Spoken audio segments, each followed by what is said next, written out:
Hello दोस्तों, स्वागत है आपका अपने YouTube channel your GS guide में। तो चलिए दोस्तों, आज हम जो क्वेश्चन करेंगे वो आधुनिक भारत के करेंगे।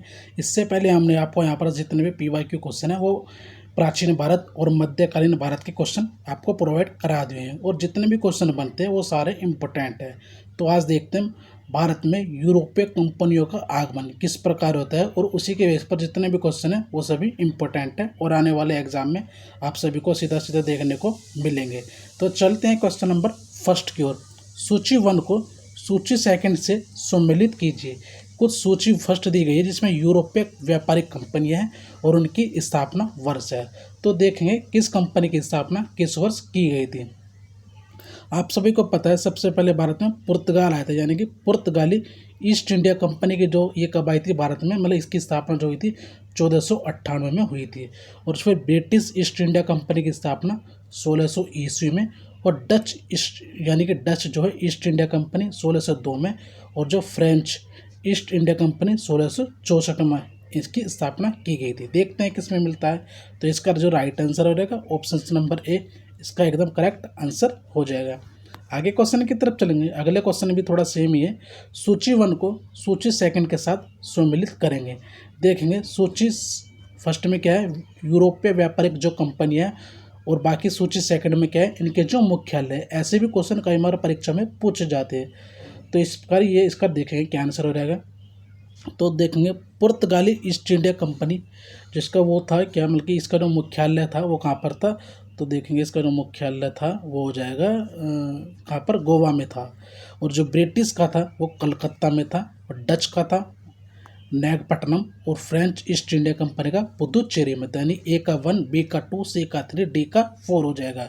देखेंगे किस में ऑप्शन है। तो राइट आंसर इसका ऑप्शन नंबर क्या होगा, ऑप्शन नंबर बी एकदम इसका करेक्ट आंसर हो जाएगा। आगे क्वेश्चन की तरफ चलेंगे।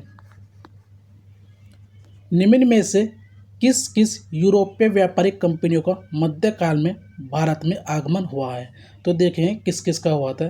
तो इसके जैसे देखेंगे पुर्तगाली का हुआ था, मैंने बता दिया है। ब्रिटिश, डच भी आए थे, डेनिश भी, फ्रेंच भी, फिनलैंडिश और स्वीडिश, ये सभी आए थे। तो राइट आंसर है इसका ऑप्शन नंबर डी एकदम इसका राइट आंसर हो जाएगा। आगे क्वेश्चन की तरफ चलेंगे। वह पुर्तगाली कौन था जिसने गोवा पर अधिकार किया था।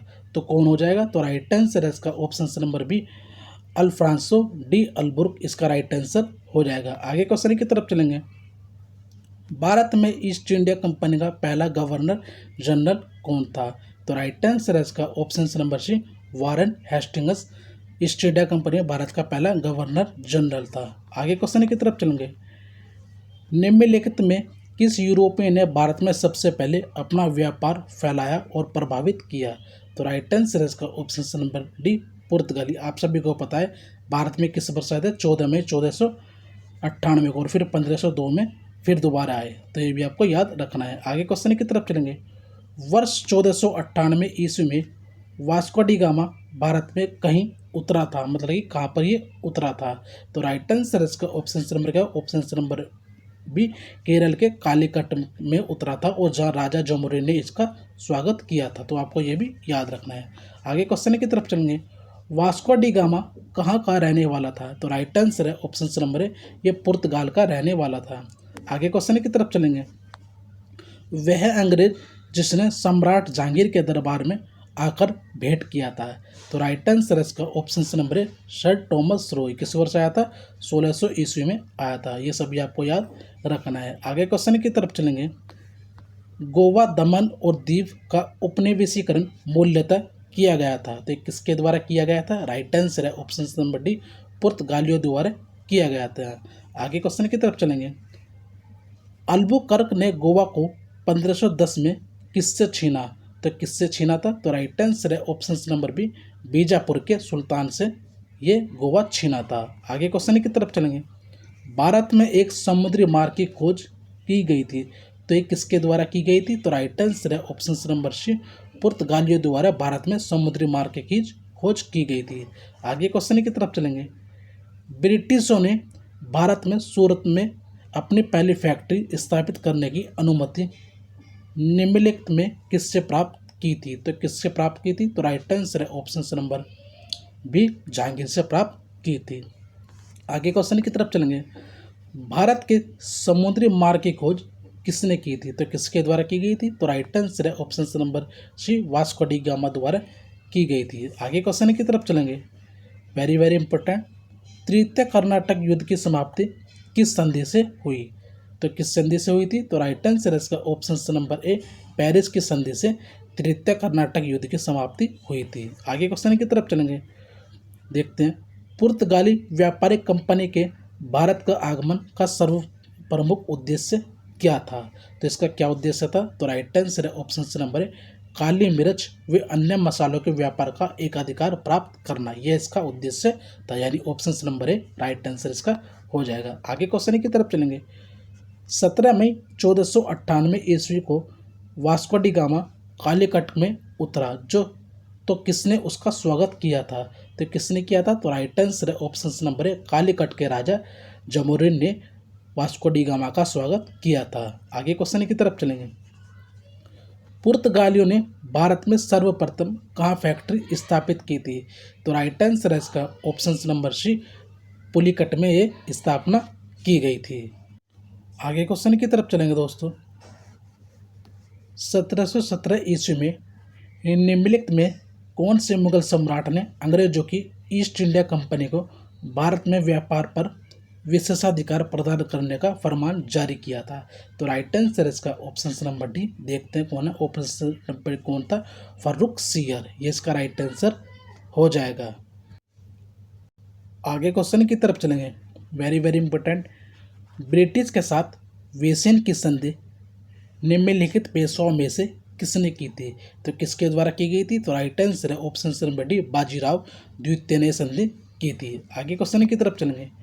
ब्रिटिश ईस्ट इंडिया कंपनी के नेतृत्व में रॉबर्ट क्लाइव का उत्तराधिकारी निम्नलिखित में से कौन था? तो राइट आंसर है इसका ऑप्शन नंबर सी, हेस्टिंग इसका राइट आंसर हो जाएगा। आगे क्वेश्चन की तरफ चलेंगे, वेरी वेरी इंपॉर्टेंट। किस पुर्तगाली गवर्नर ने नीले पानी की क्रांति, जिसे बोलते हैं ब्लू वाटर पॉलिसी, अपनाई थी? तो किसके द्वारा अपनाई गई थी? तो राइट आंसर इसका ऑप्शन नंबर है, फ्रांसिस्को डी अल्मेडा के द्वारा ये अपनाई गई थी। आगे क्वेश्चन की तरफ चलेंगे। किसे भारत में पुर्तगाली साम्राज्य का वास्तविक संस्थापक कहा जाता है? तो किसे कहा जाता है? तो राइट आंसर इसका option number B, Alfonso de Albuquerque, इसका राइट आंसर हो जाएगा। आगे देखेंगे, अल्बुकर्क ने बीजापुर के किस सुल्तान से गोवा को छीना था? तो राइट आंसर इसका ऑप्शन नंबर है, यूसुफ आदिल शाह, इसका राइट आंसर हो जाएगा। आगे क्वेश्चन की तरफ चलेंगे। पुर्तगाली उपनिवेश का प्रथम गवर्नर भारत में कौन हुआ? तो कौन है? तो राइट आंसर इसका option number C, Francisco de Almeida, इसका राइट आंसर हो जाएगा। आगे क्वेश्चन की तरफ चलेंगे। किस अंग्रेज ने पुर्तगालियों को सोली के स्थान पर हराया था? तो किसके द्वारा हराया गया? तो राइट आंसर इसका option number B, Thomas Best, इसका राइट आंसर हो जाएगा। आगे देखेंगे, निम्नलिखित में से प्रथम कर्नाटक युद्ध का कौन सा तात्कालिक कारण था? तो राइट आंसर इसका ऑप्शन नंबर क्या रहेगा? अंग्रेजों द्वारा फ्रांसीसी जहाज़ों का अधिग्रहण, यानी option number D right answer इसका हो जाएगा। आगे देखेंगे, किसे जहांगीर ने खान की उपाधि से सम्मानित किया था? तो किससे किया था? राइट आंसर है ऑप्शन नंबर ए, हॉकिंस, इसका राइट आंसर हो जाएगा। आगे क्वेश्चन की तरफ चलेंगे। उस क्षेत्र की पहचान करें जहां से यूरोप वासियों का सर्वप्रथम सोरा और अफीम प्राप्त होता था। तो राइट आंसर इसका ऑप्शन नंबर ए, बिहार, इसका राइट आंसर हो जाएगा। आगे क्वेश्चन की तरफ चलेंगे। भारत में 1612 ईस्वी में अंग्रेजों ने अपनी पहली फैक्ट्री कहाँ स्थापित की? तो वो कहाँ की थी? राइट आंसर है ऑप्शन नंबर डी, सूरत में इन्होंने, यानी कि गुजरात में स्थापित की थी। आगे देखेंगे, निम्नलिखित में से जिस एक शासक ने ईस्ट इंडिया कंपनी को दीवानी प्राप्त प्रदान की थी वह था, तो वो कौन था? राइट आंसर है ऑप्शन नंबर सी, शाह आलम द्वितीय, इसका राइट आंसर हो जाएगा। आगे देखेंगे, बंगाल की निम्नलिखित फैक्ट्रियों में से एक जो पुर्तगालियों द्वारा स्थापित की, तो वो कौन सी हो जाएगी? तो राइट आंसर इसका ऑप्शन नंबर सी, हुगली, इसका राइट आंसर हो जाएगा। आगे क्वेश्चन की तरफ चलेंगे। एक द्वीप पर निर्मित भारत का बड़ा नगर है, तो वो कौन सा है? तो राइट आंसर इसका ऑप्शन नंबर क्या होगा? ऑप्शन नंबर डी, यानी कि मुंबई, इसका राइट आंसर हो जाएगा। आगे देखेंगे, भारत में तंबाकू के प्रचलन का श्रेय किसे है? तो राइट आंसर है ऑप्शन नंबर बी, पुर्तगालियों की ये सब देन है। तंबाकू का प्रचलन, आलू की खेती और प्रिंटिंग प्रेस, अन्य भी कुछ खेती जरा पपीता वगैरह, ये सभी किसकी है? पुर्तगालियों की देन है। आगे देखेंगे 18वीं सदी में भारत के लड़े गए युद्धों का निम्नलिखित में से सही काल क्रमानु कौन सा है? तो देखेंगे कौन सा हो जाएगा। तो राइट आंसर है ऑप्शन नंबर बी, यानी कि अंबर युद्ध जिसे बोलते हैं, प्लासी युद्ध, चांडी यानी कि ये वांडीवास का युद्ध है, फिर है युद्ध बक्सर का। ये इसका right answer option number B हो जाएगा। आगे देखेंगे भारत में फ्रांसीसियों ने अपना सबसे पहले कारखाना निम्न स्थानों में कहाँ लगाया? तो कहाँ लगाया था? राइट आंसर है ऑप्शन नंबर ए, सूरत इसका राइट आंसर हो जाएगा। आगे क्वेश्चन की तरफ चलेंगे। भारत में पहले मुद्रण मशीन यानी कि प्रिंटिंग प्रेस की स्थापना किसने की? तो राइट आंसर है ऑप्शन नंबर ए, पुर्तगालियों द्वारा की गई थी। आगे क्वेश्चन की तरफ चलेंगे। यूरोपीय व्यापारिक कंपनियों के कारखाने होते थे, तो ये कहाँ पर होते थे? तो राइट आंसर है इसका ऑप्शन नंबर डी, भंडार गृह एवं उत्पादन केंद्रों, यहाँ पर दोनों इनके कारखाने होते थे। आगे देखेंगे पुर्तगाली उपनिवेशों गोवा, दमन और दीव को किस वर्ष जन आंदोलन के बल पर भारत सरकार ने भारतीय गणराज्य में विलय किया? तो राइट आंसर है इसका ऑप्शन नंबर सी, 1961 इसका राइट आंसर हो जाएगा। आगे क्वेश्चन की तरफ चलेंगे। पुर्तगालियों की पहली फैक्ट्री कालीकट में 1500 ईस्वी में किसने स्थापित की? तो राइट आंसर इसका ऑप्शन नंबर है, पेड्रो अल्वारेज कैब्रल द्वारा यह स्थापित की गई थी। आगे देखेंगे भारत से भारतीय वस्त्रों का प्रमुख निर्यात की वस्तु बनाने का श्रेय किसे है? तो ये श्रेय किसे दिया जाता है? राइट आंसर है ऑप्शन नंबर सी, फ्रांसीसी को यह श्रेय दिया जाता है। आगे देखेंगे डचों को भारतीय व्यापार से अलग करने में कौन सफल रहा? तो राइट आंसर है ऑप्शन नंबर सी, अंग्रेज इसका राइट आंसर हो जाएगा। आगे देखेंगे वह कौन सा निर्णायक युद्ध था जिसमें अंग्रेजों ने डचों को हरा दिया और जिस कारण डचों की भारत की में चुनौती खत्म हो गई थी? तो राइट आंसर है ऑप्शन नंबर है, वेदरा का युद्ध। कब हुआ था? 1759 में। आगे देखेंगे डचों ने अपनी पहली फैक्ट्री यानी कि 1605 ईस्वी में कहाँ स्थापित की? तो कहाँ की थी? राइट आंसर है ऑप्शन नंबर सी, मसूलीपट्टनम में यानी कि केरल में स्थापित की थी। आगे देखेंगे सीकरी और आगरा पहुंचने वाला पहला अंग्रेज व्यापारी था, तो कौन था?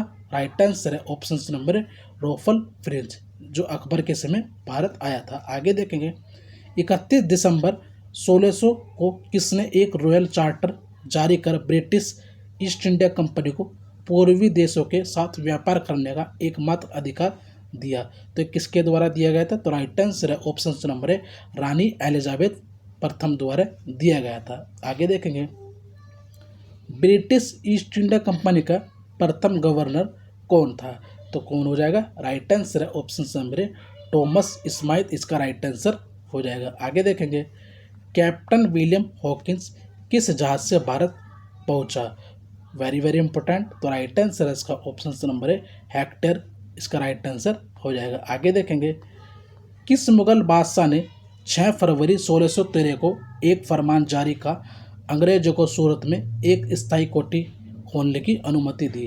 तो राइट आंसर इसका ऑप्शन नंबर है, जहांगीर इसका राइट आंसर हो जाएगा। आगे देखेंगे कौन इंग्लैंड के सम्राट जेम्स प्रथम का राजदूत बनकर 1615 में मुगल बादशाह जहांगीर के दरबार में यानी कि अजमेर पहुंचा? तो राइट आंसर है option number C, sir Thomas Roe इसका राइट आंसर हो जाएगा। आगे देखेंगे 1661 में पुर्तगाल के राजा ने अपनी बहन कैथरीन की शादी इंग्लैंड के राजा चार्ल्स द्वितीय से की। इस उपलक्ष्य में उसने कौन सा भारतीय द्वीप चार्ल्स सेकंड को दहेज के रूप में दिया?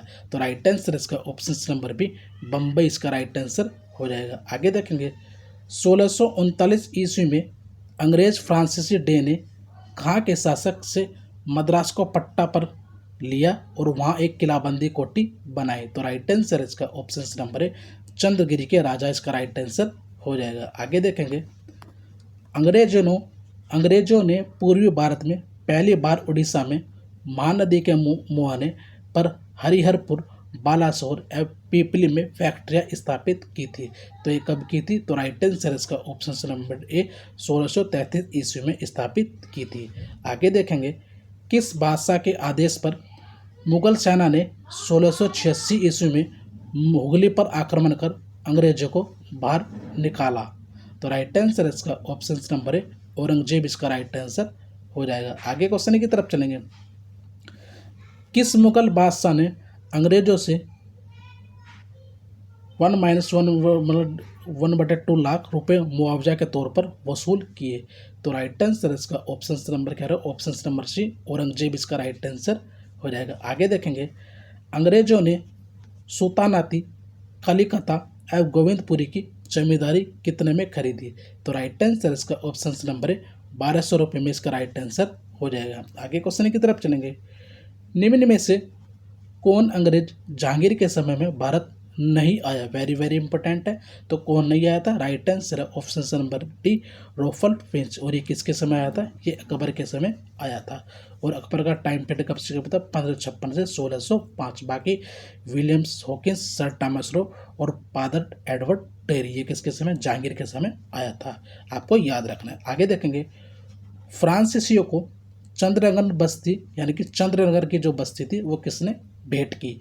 राइट आंसर है option number B Ibrahim Khan ने यह भेंट की थी। आगे देखेंगे, मुगल बादशाह ने किसे नवाब की पदवी प्रदान की? तो राइट आंसर है ऑप्शन नंबर है डुप्ले को की थी। आगे देखेंगे, पुडुचेरी के गवर्नर जनरल बनने से पूर्व डुप्ले कहाँ का गवर्नर नियुक्त हुआ? राइट आंसर है ऑप्शन नंबर है चंद्रनगर इसका राइट आंसर हो जाएगा। आगे देखेंगे, डुप्ले के बाद पुडुचेरी का गवर्नर जनरल कौन बना? तो राइट आंसर है ऑप्शन नंबर है गोडेहू इसका राइट आंसर हो जाएगा। आगे देखेंगे, कौन सा युद्ध निर्णायक युद्ध था जिससे फ्रांसीसी हार गए और अंग्रेजों की सर्वोच्चता स्थापित हो गई?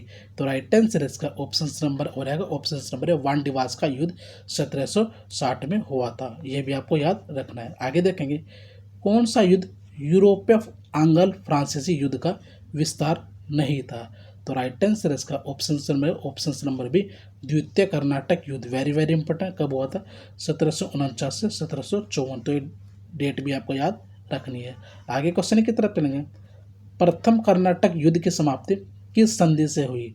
तो राइट आंसर इसका ऑप्शन नंबर है लास आपेल की संधि से हुई थी। कब हुई थी? 1754 में। यह भी आपको याद रखनी है। आगे देखेंगे, गोडेहू की संधि या पुडुचेरी की संधि 1754 में कौन सा युद्ध समाप्त हुआ?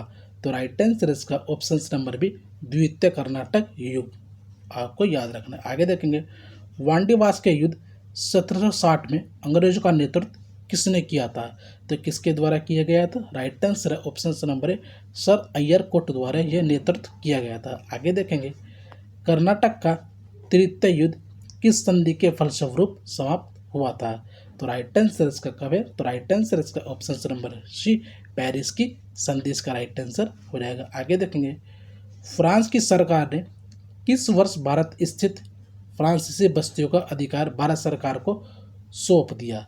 तो राइट आंसर हो जाएगा इसका ऑप्शन नंबर बी 1954 इसका राइट आंसर हो जाएगा। आगे देखेंगे, निम्न यूरोपीय शक्तियों ने भारतीय व्यापार में समय समय पर प्रवेश किया। तो राइट आंसर है ऑप्शन नंबर क्या है? ऑप्शन नंबर बी यानी कि डच इसका राइट आंसर हो जाएगा। आगे देखेंगे, निम्नलिखित यूरोपियनों में से कौन सा एक स्वतंत्रता पूर्व भारत में व्यापारी के रूप में सबसे अंत में आया? तो कौन आया था? तो राइट आंसर इसका राइट आंसर हो जाएगा ऑप्शन नंबर सी फ्रांसीसी, जिनके साथ युद्ध हुआ था वानडिवास का युद्ध। कब? 1760 में। आगे देखेंगे, भारत का बादशाह उस समय कौन था जब ब्रिटेन की ईस्ट इंडिया कंपनी की स्थापना हुई थी? तो राइट आंसर इसका ऑप्शन नंबर सी अकबर इसका राइट आंसर हो जाएगा। और आप सभी को पता है 1556 से कब तक? 1605। ये इसका क्या था? टाइम पीरियड आपको याद रखना है। आगे देखेंगे, लंदन में ब्रिटिश ईस्ट इंडिया कंपनी के गठन के समय भारत का निम्नलिखित में से कौन बादशाह था? तो राइट आंसर इसका ऑप्शन नंबर है अकबर इसका राइट आंसर हो जाएगा। आगे देखेंगे, वानडिवास के युद्ध में यानी कि वांडीवास का युद्ध 1760 में ये किसने किसको हराया था? तो राइट आंसर है ऑप्शन नंबर है, यानी कि ब्रिटिश ने फ्रांस को हराया था। आगे देखेंगे, निम्नलिखित में से कौन सुमेलित है? तो देखते हैं क्या हो जाएगा, खजुराहो मंदिर जो चंदेल शासकों द्वारा बना गया था, यानी डी इसका राइट आंसर एकदम राइट हो जाएगा। आगे देखेंगे, बड़ा इमामबाड़ा कहाँ स्थित है? तो ये कहाँ पर है? ये लखनऊ में स्थित है, ये भी आपको याद रखना है। आगे क्वेश्चन की तरफ चलेंगे, हवा महल कहाँ स्थित है? हवा महल जयपुर में यानी कि राजस्थान में स्थित है। आगे देखेंगे, प्रसिद्ध चेतक घोड़ा किससे संबंधित है? तो किसका था? महाराणा प्रताप। 1540 से 1557 तक इनका टाइम पीरियड था। अब देखते हैं, निम्न में से किसने दिल्ली में खगोलीय वेधशाला जिसे जंतर मंतर कहते हैं बनवाई थी? किसके द्वारा? राइट आंसर है ऑप्शन नंबर डी, जयसिंह द्वितीय ने बनवाई थी। आगे क्वेश्चन की तरफ चलेंगे, वेरी वेरी इंपॉर्टेंट, सूची 1 को सूची 2 के साथ सुमिलित करेंगे। देखते हैं कौन सा क्या है। पहले दी है सूची 1 में कुछ युद्ध भूमि है, सेकंड में राज्य। देखते हैं, जो हल्दी घाटी है ये किस राज्य में और पानीपत है? तो जो हमें पता होगा वो बताएंगे, यानी कि A1 B C D, ABCD। देखते हैं, पानीपत कहाँ पर है? आप सभी को पता है, पानीपत हरियाणा में, यानी कि इसका हो जाएगा 2, हल्दी घाटी राजस्थान में, बक्सर बिहार, प्लासी D, यानी A का 1, B का 2, C का 3, D का 4, यानी option number A right answer हो जाएगा। आगे क्वेश्चन की तरफ चलेंगे, सूची 1 को सूची 2 के साथ सुमिलित करते हैं। तो देखते हैं क्या क्या दे रखा है। सूची 1 में स्थान है, सूची 2 में स्मारक है। एलिफेंटा, एलिफेंटा क्या है? यानी कि एलिफेंटा की गुफाएं है। देखते हैं ABCD, एलिफेंटा की गुफाएं है। ए का क्या होगा? ए का 3 हो गया। और सोनबेलगोला, ये क्या है? सोनबेलगोला का क्या है? मंदिर है। ये कहाँ पर है? तो क्या हो जाएगा? ये 3 हो जाएगा। तो देखते हैं, A का 3, B का 2, ये आ गया। देखो, सोनबेलगोला टेम्पल नहीं, ये गुफाएं हैं। Option number B right answer इसका हो जाएगा। आगे देखेंगे, निम्नलिखित में से कौन सबसे प्राचीन वाद्य यंत्र है? राइट आंसर है ऑप्शन नंबर डी, वीणा इसका राइट आंसर हो जाएगा। आगे देखेंगे, निम्नलिखित 4 बाह्य आक्रमणों को काल कर्मानुसार अवस्थित करे, नीचे दिए गए कोड से सही उत्तर ढूंढे। तो देखते हैं इसका क्या हो जाएगा आंसर। देखते हैं, तो राइट आंसर इसका ऑप्शन नंबर सी, यानी कि option number C right answer इसका हो जाएगा। आगे देखेंगे, सूर्य मंदिर कहाँ स्थित है? आप सभी को पता है, सूर्य मंदिर कर्नाटक उड़ीसा में स्थित है। नरसिंह देव प्रथम द्वारा ये बनवाया गया था। तो चलिए दोस्तों, समाप्त करते हैं। वीडियो अच्छी लगे तो वीडियो को लाइक शेयर कमेंट जरूर किया करें, और ऐसे ही वीडियो को अपने दोस्तों के साथ शेयर करें, जिससे हम आपके लिए ऐसी कंटेंट तैयार करें और आपको प्रोवाइड करा सकते हैं। तो चलिए दोस्तों, मिलते हैं नई वीडियो से। जब तक के लिए जय हिंद, जय भारत, जय माँ सरस्वती।